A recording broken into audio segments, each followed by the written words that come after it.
Hey guys, welcome to I guess this is the final video for this series because we're going to finish up chapter 16, therapy and treatment right here. Last time, if you guys didn't see, we talked about different types of therapy, different types of treatment with different mental health issues, like how you can get around them. Like right here, we were talking about exposure therapy, systematic desensitization, how you can over time introduce a client to stressful stimulus, and over time in a controlled therapeutic setting, get them to conquer that fear. So this guy conquering his fear of arachnids, spiders, arachnophobia. So next type of therapy, we have behavior therapy. So if you remember, operant conditioning is based on the principle that behaviors become extinguished when not reinforced. So applied behavior analysis, operant conditioning technique designed to reinforce positive behaviors and punish unwanted behaviors. It is effective in helping children with autism, and child-specific reinforcers, example stickers, praise, candy, are used to reward and motivate autistic children when they demonstrate desired behaviors. Now punishment, example timeout, might be used to discourage undesirable behaviors. Now, token economy is used in controlled settings such as psychiatric hospitals. So individuals are reinforced for desired behaviors with tokens, example a poker chip that can be exchanged for items or privileges, often used in psychiatric hospitals or prisons to increase cooperation, so they have an incentive. Now, cognitive therapy, that's a weird way of saying theory, developed by Aaron Beck in the 1960s based on the idea that how you think determines how you feel and act. Cognitive therapy focuses on how thoughts lead to feelings of distress. Emotional reactions are the result of your thoughts about the situation rather than the situation itself. It encourages clients to find more logical ways of interpreting situations and positive ways of thinking. Cognitive therapists help clients become aware of their cognitive distortions, so thinking errors. Examples include overgeneralizing, taking a small situation, making it huge; polarized, so black and white thinking, seeing things in absolutes, I am either perfect or a failure, which is common in depression; jumping to conclusions, so assuming that people are thinking negatively about you or reacting negatively to you without evidence. So clients are helped to change dysfunctional thinking patterns by challenging irrational beliefs, focusing on their illogical basis, and correcting them with more logical and rational thoughts/beliefs. So going on, cognitive therapy, if you consistently interpret events and emotions around the themes of loss and defeat, then you are likely to be depressed. So a failed test, internal beliefs, I'm worthless and stupid, lead to depression.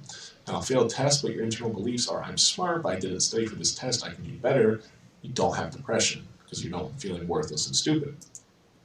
Now, continuing on, unlike other forms of psychotherapy, cognitive behavioral therapy focuses more on present issues rather than on the patient's past.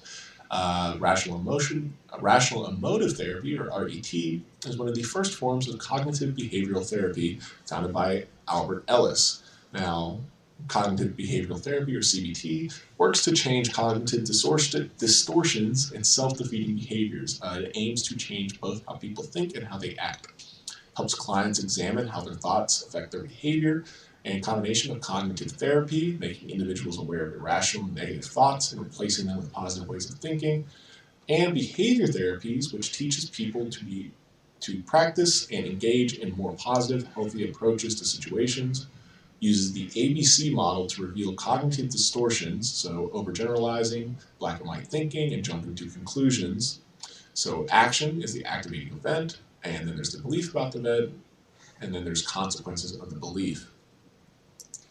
So, humanistic therapy focuses on helping people achieve their potential. Goal is to increase self-awareness and acceptance through focus on conscious thoughts. So, here we have the Rogerian/client-centered therapy, developed by Carl Rogers, emphasize the importance of the person taking control of his own life to overcome life's challenges. Now, non-directive therapy, the therapist does not give advice or provide interpretations, but helps client identify conflicts and understand feelings. Techniques include active listening. Therapist acknowledges, states, and clarifies what the client expresses. Unconditional positive regard, so the therapist does not judge clients and simply accepts them for who they are. And then genuineness, empathy, and acceptance towards clients. And we also talked about Carl Rogers back in an earlier chapter, if you guys remember. Rogers felt that therapists should demonstrate these because it helps the client become more accepting of themselves, which results in personal growth. Then we have biomedical therapies, so psychotropic medications used to treat psychological disorders, treat the symptoms of psychological disorder, but do not cure the disorder. Now we have antipsychotics, which treat positive psychotic symptoms such as hallucinations, delusions, and paranoia by blocking dopamine. And atypical antipsychotics treat the negative symptoms of schizophrenia, such as withdrawal and apathy, by targeting both dopamine and serotonin receptors. Antipsychotics and atypical antipsychotics both treat schizophrenia and other types of severe thought disorders. Then antidepressants alter levels of serotonin and norepinephrine, so like depression and anxiety. We have anti-anxiety agents, which depress central nervous system activation, so anxiety, OCD, PTSD, panic disorder, and social phobia. Mood stabilizers treat episodes of mania as well as depression, so bipolar disorder. Stimulants improve ability to focus on a task and maintain attention, ADHD. Electroconvulsive therapy induces seizures to help alleviate severe depression. And magnetic stimulation. Magnetic fields stimulate nerve cells to improve depression symptoms. These are all biomedical therapies. Now, treatment modalities. Once an individual seeks treatment, therapists will arrange an intake, an initial meeting, to assess the client's clinical needs. Therapists gather specific information to address clients' immediate needs, presenting problem, the client support system, and insurance status. Now, a therapist informs client about confidentiality, fees, and what to expect in treatment. Now, in confidentiality is the therapist cannot disclose confidential communications to any third party unless mandated or permitted to do so by law. Treatment goals are discussed and a treatment plan is formed. So therapy may occur A, one-on-one between a therapist, or B, in a group setting, like it gave the example at the beginning of the chapter. So treatment modalities, individual therapy. In an individual therapy session, a client works one-on-one with a trained therapist. Usually lasts 45 minutes to 1 hour, and meetings occur in a confidential environment. Clients might explore feelings, work through life challenges, identify aspects of themselves and their lives they wish to change, and set goals to work toward these changes. Group therapy. In group therapy, several clients meet with a trained therapist to discuss a common issue such as divorce, grief, an eating disorder, substance abuse, or anger management. It can help decrease shame and isolation. Clients may have concerns about confidentiality or feel uncomfortable sharing problems with strangers. Now, psychoeducational groups are groups with a strong educational component. Example, group of children or group for children whose parents have cancer, which teaches them about cancer. Continuing on, family therapy aims to enhance growth of each family member as well as that of the family as a whole. Systems approach, family is viewed as an organized system, and each individual is a contributing member who creates and maintains processes within the system. I'm sorry, this is so much to read. Within the system that shape behavior, each member influences and is influenced by the others. One member usually has a problem that affects everyone, example, alcohol dependence, and the therapist helps them to cope with the issue. Structural family therapy examines and discusses the boundaries and structure of the family. Therapist helps them resolve issues and learn to communicate effectively. Then we have the strategic family therapy. I guess they're different somehow. All right, anyways, it might be a typo. Aims to address specific problems within the family that can be dealt with in a short amount of time. Couples therapy.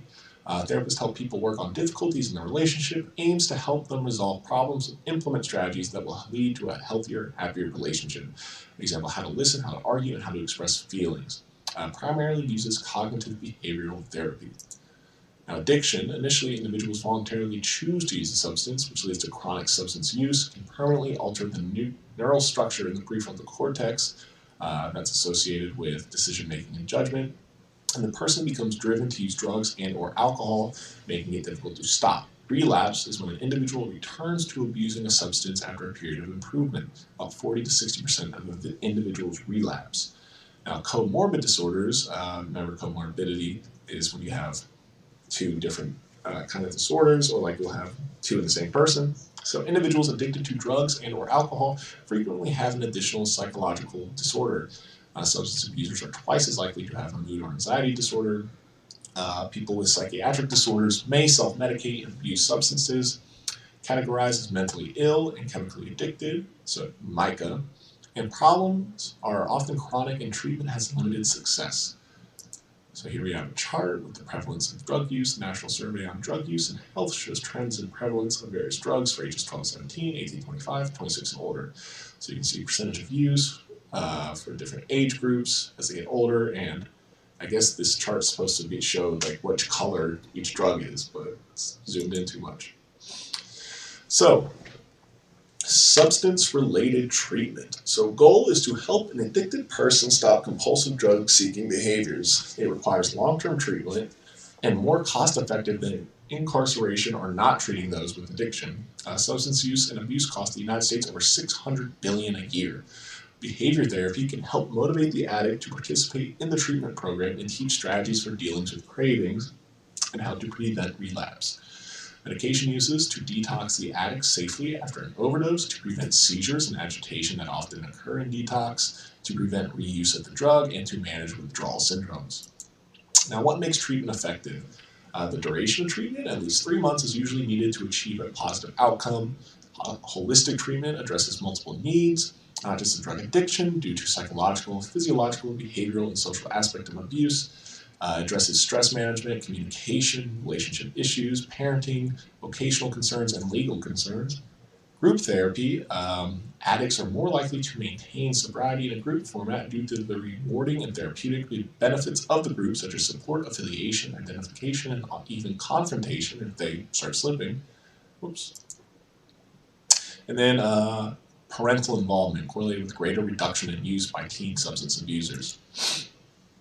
Now, the social cultural model, this perspective looks at you, your behaviors, and symptoms in the context of your culture and background. So how do your cultural and religious beliefs affect your attitude toward mental health treatment?